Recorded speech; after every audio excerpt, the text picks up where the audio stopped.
বন্ধু, নেতৃত্ব দাও। যদি তুমি জিতে যাও সেই নেতৃত্ব দিতে গিয়ে, তাহলে তুমি রাজত্ব করতে পারবে। আর যদি নেতৃত্ব দিতে গিয়ে তুমি হেরে যাও অথবা নিঃশেষ হয়ে যাও বা তুমি মরে যাও, তাহলে তোমার দেখা পথে সকলে চলবে এবং তুমি হবে তাদের অনুগামী। অর্থাৎ নেতৃত্ব দিতে গিয়ে যদি তুমি টিকে থাকো, তাও তুমি অপরাজেয়। যদি নেতৃত্ব দিতে গিয়ে তুমি বিফল হয়ে যাও অথবা তুমি মৃত্যুবরণ করো, তথাপিও তুমি সকলের চোখে একজন হিরো এবং অনুগামী হবে সকলের চোখে মুখে। কারণ তুমি একজন অনুগামীতে পরিণত হয়ে যাবে সকল দর্শক শ্রোতা ভক্তবৃন্দদের কাছে। এবং তুমি যদি জিতে যাও, তা তো তুমি রাজত্ব করতে পারবে। তাই কখনো হাল ছেড়ো না, এগিয়ে চলো এবং সর্বস্ব শক্তি দিয়ে তুমি নেতৃত্ব দাও। যেটার দিকে এগোবে সেটাতেই এগাও।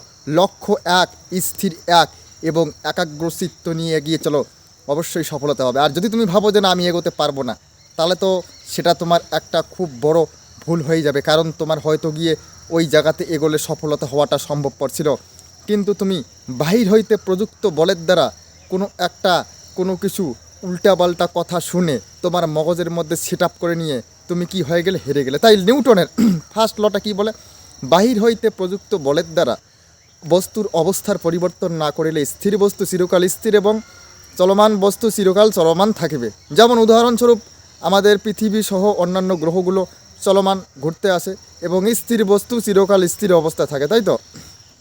তাই ঠিক তেমনি হবে কিন্তু আমরা এই গ্রহ নক্ষত্র থেকে এই বিচারগুলো করতে পারি এবং এখান থেকেই সূত্রটার আবির্ভাব হয়েছে। এবং বর্তমান সময়কালে দেখতে পাচ্ছি আমরা যে মারণ রোগ ক্যান্সারের যে প্রতিষেধক টিকা আবিষ্কার করলো রাশিয়া। তো সেখানে বন্ধুরা জানেন আপনারা কি হয়েছে, যে ক্যান্সার একমাত্র কিভাবে ছড়াতে পারবে, ওষুধ না, আমরাই ছড়াতে পারবো। যেটাকে বলা হয় immunity power systematic system launch করানো শরীরের মধ্যে। অর্থাৎ ইমিউনিটি বুস্ট করে দেওয়া হয় আমাদেরকে।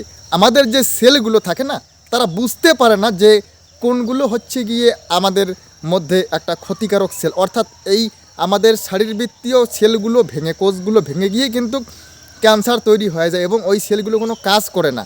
তাই আমাদের যে শরীরের মধ্যে কোষগুলো রয়েছে তারা বুঝতে পারে না যে কোনগুলো শত্রু। তারা ভাবে যে না, এটা তো আমাদেরই লোক।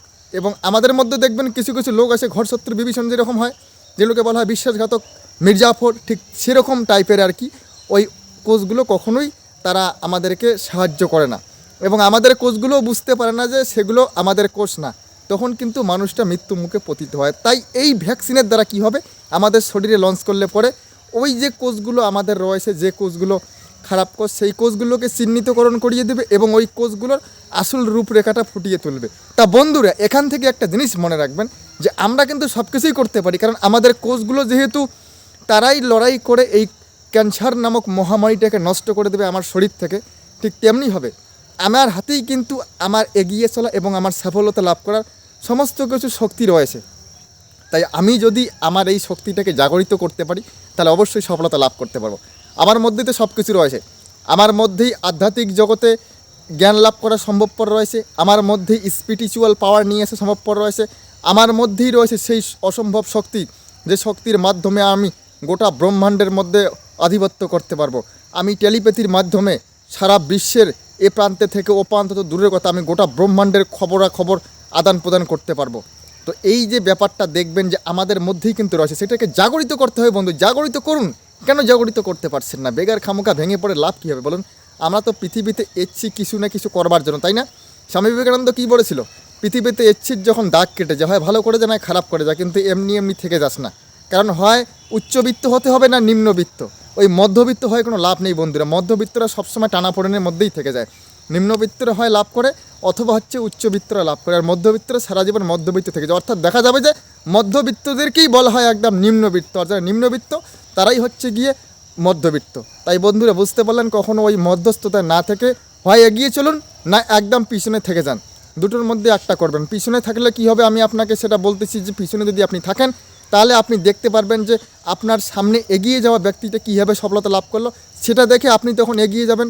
আর যদি আপনি এগিয়ে গেলেন তাহলে তো এগিয়ে গেলেন, আর মধ্যতায় থাকলে কী হবে আপনি বুঝতে পারবেন না যে আগের লোকটার ওখানে যাওয়াটা ঠিক হবে না পিছনের লোকটার ওখানে যাওয়া ঠিক হবে। অর্থাৎ একটা তো এগোতে পারলো না, ও এগিয়ে গেল, অর্থাৎ 100 জনের থেকে এসে একজন মাত্র ফার্স্ট হলো আর 99 জন তো ক্যান্সেল হয়ে গেল।